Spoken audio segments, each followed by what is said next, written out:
There are moments in life when it feels like heaven has gone silent. You pray, but nothing seems to change. You work hard, yet the breakthrough doesn't come. You're believing for healing, for provision, for direction. But it feels like God is taking too long. Can I tell you something today? The silence does not mean God is absent. The delay does not mean God has denied you. What if the waiting you hate is the very tool God is using to prepare you?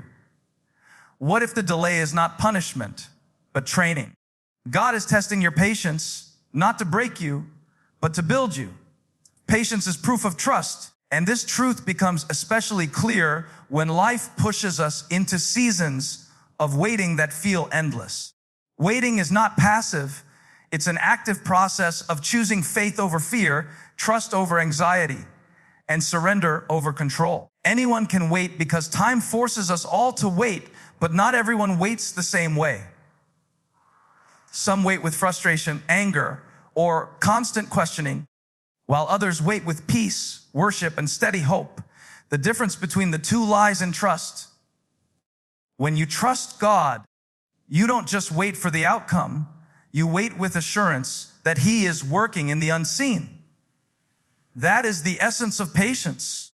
It is not about the length of time, but the posture of the heart during that time. Trust and patience walk hand in hand. If you truly believe God's promises, then your patience becomes the evidence of that belief.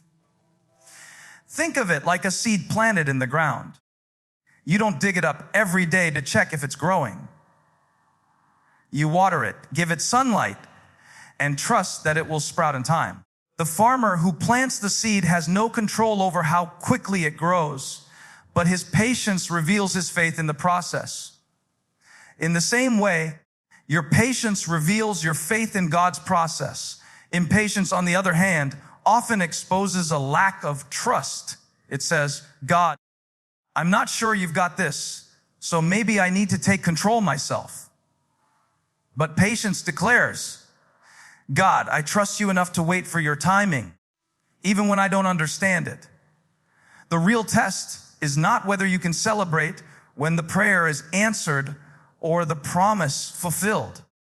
Anyone can rejoice when the miracle arrives. The real test is whether you can remain steady in the waiting room of life.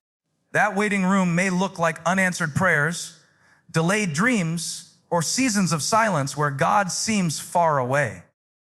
But it is in that waiting room that your faith is either strengthened or shaken. If you keep worshiping when the doors don't open, if you keep giving when finances are tight, if you keep praying when the answer hasn't shown up, that is the true evidence of trust. Your patience becomes a testimony louder than your words. Consider the story of Joseph in the Bible. He received a dream from God as a young man that he would one day be in a position of authority. But instead of immediately walking into that promise, he was betrayed by his brothers, sold into slavery, falsely accused, and thrown into prison. For years, it seemed as though his life was moving in the opposite direction of the dream. Yet Joseph remained faithful. He trusted God in the dark places, and his patience revealed his trust. Eventually, he was raised to the second highest position in Egypt, fulfilling the dream God gave him. But what proved Joseph's trust was not his position of power. It was the patience he displayed long before the palace, when all he had was faith and no evidence. A modern day example might be someone believing for healing from a long-term illness. Imagine a woman who has prayed for years for her health to be restored. Every doctor's appointment brings the same discouraging news, and every treatment seems to fail. Yet instead of giving up, she chooses to keep worshiping, to keep serving others, and to keep declaring God's goodness. Her patience becomes the loudest sermon she could ever preach. She may not see instant results, but her ability to wait with faith shows a deeper trust that God's ways are higher than her own understanding. Eventually, whether the healing comes in her body or in the peace that surpasses understanding, her patience stands as undeniable proof of her trust in God. Patience is never wasted. It is not just about what you are waiting for, but about who you are becoming while you wait. Every day you choose to trust God in silence, your character is being shaped, your faith is being deepened, and your heart is being aligned with His. The blessing is important, yes, but the transformation that happens during the waiting is priceless. When you learn to wait with patience, you are declaring to the world and to yourself that your confidence is not in what God can do for you, but in who He is. That is why patience is more than endurance. It is proof. It is the visible evidence of invisible trust. Delay does not mean denial, and understanding this truth can completely shift the way we see God's timing in our lives. When something we've prayed for or worked hard toward doesn't happen as quickly as we want, it's easy to assume that God has closed the door or said no. But more often than not, the delay is not rejection. It is redirection, preparation, or even protection. God's timing is always aligned with His wisdom, and His wisdom goes far beyond our limited perspective. What looks like a frustrating pause to us may actually be the most loving act of God shaping our future. We live in a culture that worships instant results. We expect answers to come as fast as a click or a swipe. So when God takes longer than we anticipated, we start doubting. We ask, did He hear me? Did I pray wrong? Did I miss my chance? But delay is not evidence that God has abandoned us. It is often the clearest evidence that He is deeply involved, carefully working out details we cannot yet see. The silence of heaven doesn't mean God has said no. It means He is orchestrating something better, something that fits perfectly into His plan for our lives. If every prayer were answered the moment we asked, we would miss out on the development that comes through patience. God uses delays to prepare us for the blessing so that when it comes, we are able to handle it. Sometimes the blessing itself isn't ready. Other times, we are not ready for the blessing.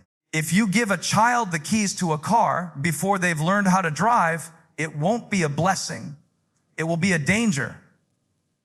In the same way, God waits until both the situation and our hearts are aligned before He releases what He has promised.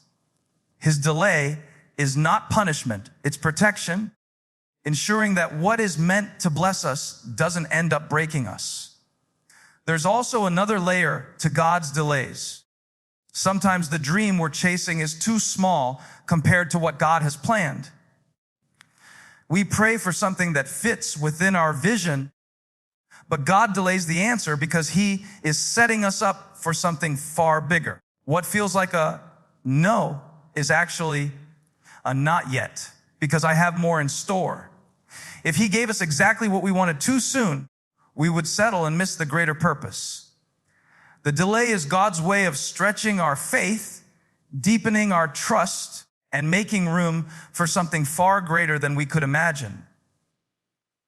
A powerful example of this truth can be seen in the life of Hannah, the mother of Samuel. For years, she prayed and longed for a child, but her womb remained closed. To her, it may have felt like denial. Year after year, she cried out to God, and nothing changed. But in reality, her delay was not rejection. It was divine timing. God was preparing not just to give her a child, but to give her a prophet, Samuel, who would anoint kings and change the course of Israel's history. If Hannah had received her answer earlier, it may have been just another child in the family line. But because of the delay, her son became a pivotal figure in God's plan. Her waiting proved that delay was not denial, it was destiny in the making. Think also about a modern example. Imagine someone who has been applying for jobs over and over again, facing rejection after rejection. Every closed door feels like God is saying no. But what if those rejections are really God's way of keeping them from the wrong environment? What if the delay is preparing them for a position that matches their gifts, values, and calling more than they could have imagined? When the right door finally opens, they look back and realize that every delay was God's way of steering them toward the role they were truly made for. The key is learning to see delays not as dead ends, but as detours that still lead to the promise. God's delays are purposeful, even if they are painful. They teach us dependence, humility, and endurance. They stretch our faith beyond circumstances and anchor it in God's character. If we can embrace this truth, we stop panicking in the waiting and start trusting that God is doing something beyond our sight. Delay does not mean denial. It means God's timing is better than ours. It means He is preparing us, enlarging our vision, and aligning all the pieces for His perfect plan. What looks like wasted time is actually sacred time where God is shaping us for something greater. So instead of doubting in the delay, we should declare with confidence that God's not yet is always leading to something better than what we thought we wanted. Waiting builds strength you'll need later, and this is one of the most overlooked but powerful truths in life. We tend to see waiting as wasted time, as if the silence of God or the delay in our dreams means nothing is happening. But waiting is not empty. It is a workshop. It is in the seasons of waiting that God is training, strengthening, and preparing us for what is ahead. If everything you prayed for came immediately, you might not have the maturity, wisdom, or endurance to sustain it.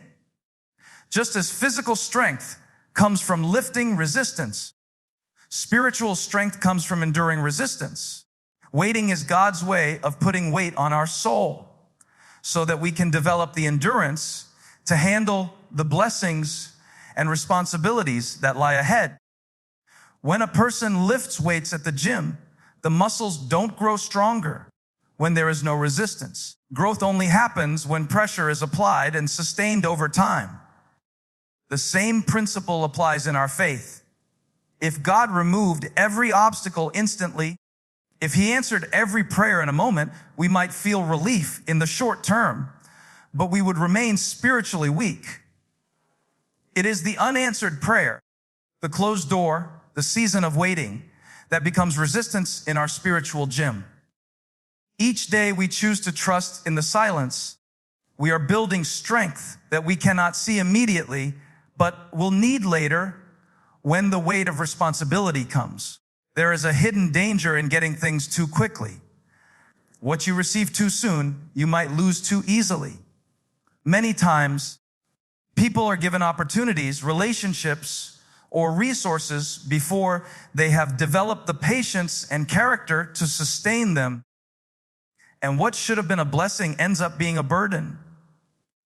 Waiting protects us from that. God knows that a blessing at the wrong time can feel like a curse. So He allows us to wait until our character is strong enough to carry the weight of the gift. What feels like a frustrating delay is actually God's mercy, ensuring that the promise doesn't crush us when it arrives. Waiting also teaches endurance, which is a strength you cannot buy or borrow. You can only build it. When you endure a long season of unanswered prayers, but still keep showing up with faith, you learn a resilience that will carry you through future storms. Endurance is not developed in easy times. It is forged in the moments when quitting feels easier than continuing. The strength you gain in waiting will not only prepare you for the blessings you asked for, but also for battles you don't yet see. Tomorrow's challenges will demand today's patience. A short example can bring this to life. Imagine a young man who dreams of becoming a professional athlete. He trains hard and prays for opportunities, but year after year, he doesn't get the breakthrough he wants. He watches others move ahead of him, and discouragement sets in. But instead of quitting, he keeps training, keeps disciplining his body, and keeps trusting that his time will come. What he doesn't realize is that while the opportunity is delayed, the waiting is making him stronger, more disciplined, and more resilient. By the time the door finally opens, he not only has the talent to play, but also the maturity to handle the pressure, the discipline to stay consistent, and the strength to last. If the opportunity had come too soon, he might have burned out or fallen under the pressure. But the waiting built a strength he couldn't see until later. The same is true spiritually. God allows us to go through seasons of waiting, not because he has forgotten us, but because he is preparing us. Every moment of waiting is God adding spiritual weight that builds endurance, trust, humility, and resilience. The strength you are building now will be the very thing that sustains you when the blessing comes.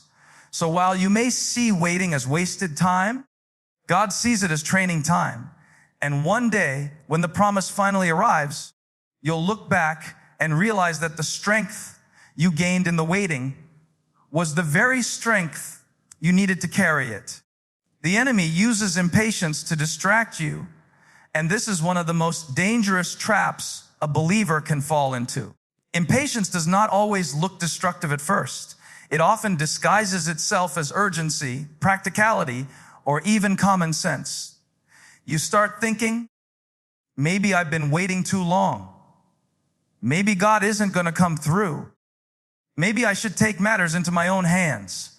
This subtle thought process is exactly what the enemy wants. His goal is not always to make you abandon faith outright, but to push you into settling for less than what God has promised. Impatience is a weapon of distraction. It doesn't just steal your peace in the moment. It can derail the very future God has prepared for you. When God gives you a promise, he also allows a period of waiting and preparation. That waiting period is crucial because it refines your faith and builds your character. But the enemy tries to slip into that gap between promise and fulfillment. He whispers lies. God is too slow. You deserve this now. Don't waste any more time. Those whispers are designed to lure you into a shortcut that seems easier, but ultimately costs you more than it gives. Every shortcut has hidden consequences, and the enemy knows that if he can't stop you from moving forward, he can at least tempt you to move too quickly in the wrong direction. One of the greatest dangers of impatience is that it blinds us to the value of what we're waiting for. We begin to treat God's promise like something optional instead of something sacred. Instead of holding out for God's best, we grab whatever looks good in the moment.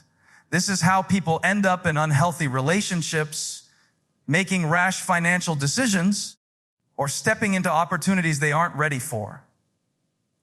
The enemy doesn't have to destroy you with one big mistake. He can simply distract you with impatience until you forfeit the greater blessing that was on the way. Impatience often shows up strongest right before the breakthrough.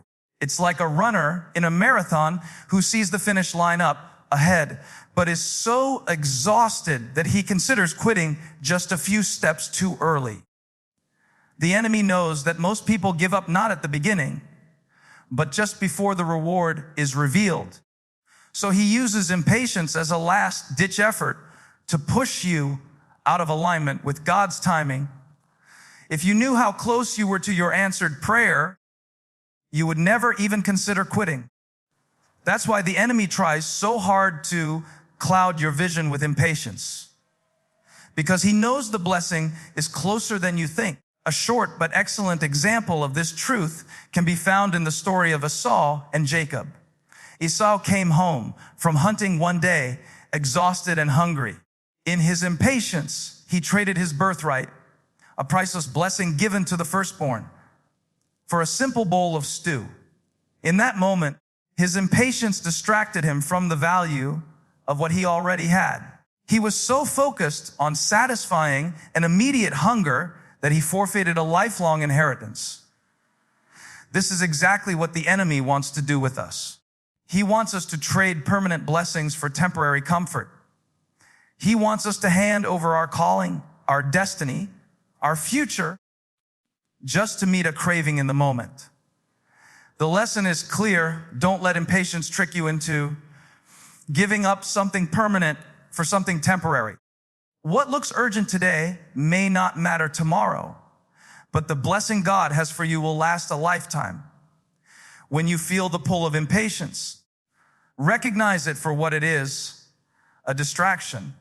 Instead of giving in, remind yourself that if the enemy is trying this hard to rush you, it must mean the promise is close. Hold on, stay the course, and trust God's timing. His best is always worth the wait, and no shortcut will ever compare to what He has prepared for you. Patience positions you for the promise, and this truth can completely change how you see the waiting seasons in your life.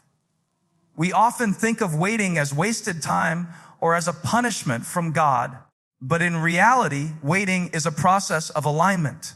God uses patience to prepare you, refine you, and position you so that when the promise arrives, you are not just able to receive it, but also to carry it well. Every great promise in Scripture required patience because the waiting was not a detour. It was the pathway that led to the fulfillment. When God gives a promise, He does not always deliver it instantly. He speaks a word, plants a dream, or stirs a vision, and then He allows time to pass. That time is not empty. It is filled with training, testing, and preparation. Without patience, you would be tempted to force the promise before its proper season, and that could destroy both the promise and you. Patience keeps you in alignment with God's timing. It holds you steady until the ground is ready for the seed to bear fruit. Patience, then, is not passive. It is deeply active. It is the daily choice to remain faithful, obedient, and hopeful even when nothing seems to change. The waiting seasons of life often feel unfair, but they are never without purpose. Look at Abraham, who received the promise of a son, yet waited decades before Isaac was born. During that time, God was not ignoring him, but shaping him into the father of nations. Joseph had a dream as a boy that he would one day lead, but instead of going straight to the palace, he was betrayed, enslaved, and imprisoned. Every delay was part of his positioning. The years he spent in difficulty were the years God used to mold his character and prepare him for the responsibility of leading a nation. David was anointed king as a young shepherd, but he spent years tending sheep and hiding from Saul before he finally sat on the throne. Those hidden years in the fields and caves were not wasted. They were positioning him to be a leader who trusted God fully. Patience is the bridge between the promise and the fulfillment. Without it, you risk moving too soon and sabotaging what God has planned. Think about it like a construction project. If you build on a foundation that has not fully set, the structure will collapse under pressure. Patience ensures that your foundation is strong enough to support the weight of the promise. The promise itself may look exciting, but without patience, you won't have the stability to carry it. One short but excellent example of this truth comes from the world of farming. Imagine a farmer planting seeds in the ground. He doesn't rush outside the next morning expecting a full harvest. He knows the soil needs time. The weather needs to shift. The roots need to grow deep. If he grows impatient and digs up the seed too soon, he will destroy the process before the plant ever has a chance to bloom. But if he waits, waters the soil, and trusts the timing of the seasons, the harvest will come at the right time. His patience did not delay the harvest.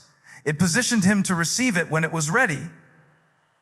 In the same way, God uses patience to keep you in the right posture for the right time. If you're waiting, it doesn't mean you've been disqualified. It means you are in training. Waiting is not punishment, it is positioning. God is preparing you behind the scenes, aligning circumstances, strengthening your faith, and shaping your character. The patience you show today is proof that you are being positioned for something greater tomorrow. So when it feels like nothing is moving, remember that God is still working. The promise hasn't been forgotten, and you haven't been overlooked.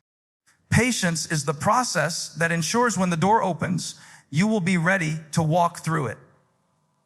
What God has spoken will come to pass, but in His timing, not yours. And when it happens, you'll see that the waiting was never wasted. It was the very thing that positioned you for the promise. Patience turns waiting into worship, and this is one of the most powerful postures a believer can carry during the seasons of delay. Most people see waiting as a burden, something to endure with gritted teeth until the answer finally comes. But when your heart is anchored in God, waiting becomes an invitation to shift your focus from the promise to the promise giver. Instead of complaining about what hasn't happened yet, you begin to praise Him for who He is and trust that His timing is perfect. This transformation is the key to peace in the middle of silence and strength in the middle of uncertainty. Worship during waiting reveals a deeper kind of faith, one that does not depend on circumstances lining up in your favor. It's easy to praise God when the doors open, the healing arrives, or the blessing is visible. But true faith shows up when nothing looks like it's moving and you choose to lift your hands anyway. That kind of worship says, God, even if you never give me what I'm asking for, you are still worthy. This is maturity in its purest form because it proves that your relationship with God isn't built on transactions, but on trust. Patience is not passive. It is active faith. While you wait, you can either fill the silence with grumbling doubt and frustration, or you can fill it with worship. Complaining only magnifies what you lack, but worship magnifies the one who never fails. Worship doesn't change God's timing, but it changes you while you wait for His timing. It shifts your perspective from lack to abundance, from delay to destiny, from worry to wonder. Worship in the waiting realigns your heart so that when the promise finally comes, you are ready to carry it with humility and gratitude rather than entitlement. Sometimes God allows the waiting season not because He has forgotten us, but because He wants to teach us how to value His presence above His provision. When you can worship Him without the answer, it shows that your faith rests not in the gift, but in the giver. This is why patience and worship are inseparable. Impatience demands answers now. Patience bows in surrender and says, Lord, I trust you even in the dark. And when worship flows out of that surrender, your waiting time becomes holy ground. A beautiful example of this is found in the story of Paul and Silas in prison.